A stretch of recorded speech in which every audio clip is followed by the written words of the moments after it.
تو یہ مضاف بھی ہے کس کی طرف؟ اسرائیل کی طرف. تو اب دونوں صورتوں میں دیکھ لو اعراب ایک ہی ہوگا. اس میں جمع مذکر سالم جو مضاف نہیں اس کو بھی دیکھ لو اور جمع مذکر سالم جو مضاف ہے اس کو بھی دیکھ لو. تو حالت نسبی جری میں دونوں ہی شریک ہے. حالت اور خدا تعالیٰ لا شریک ہے. خدا تعالیٰ لا شریک شریک ہے. سمجھ آ رہی؟ یہ توحید ہے.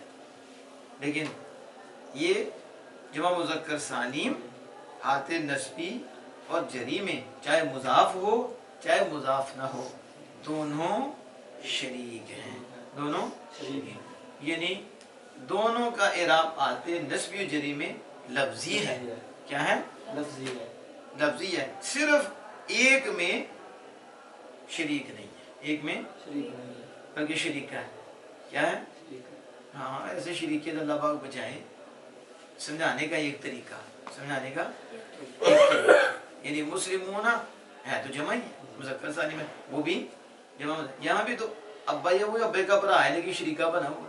کیا آپس میں ٹکر ہے آپس میں اور حیوانیت غالب ہے.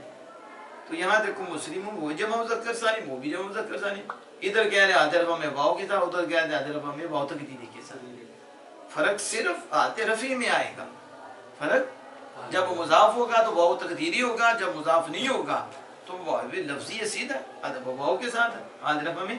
لیکن نسبی جری دونوں میں چاہے مضاف ہو چاہے مضاف نہ ہو جمع مذکر سالم نسبی جری میں حالت نسب میں یا لفظی کے ساتھ یا موجود ہے ادھر بھی ادھر بھی. اب جب یا بنی اسرائیل تو جب جمع مذکر سالم ہے اور اس کی اضافت ہو گئی ہے پھر آپ کو تو پریشان ہونا ہی نہیں ہے. تو آپ کہیں کہ آتے نسبی میں ہم نے پڑھا ہے آتے جری میں ہم نے پڑھا ہے چاہے مضاف ہو جائے نہ ہو یا مضاف ہو گیا تو نہ بھی ہوتا نہ بھی پھر بھی یا کے ساتھ ہی آنا تھا. پھر بھی تو یا مضاف ہوا تو یا بنی میں یا نظر آ رہی ہے.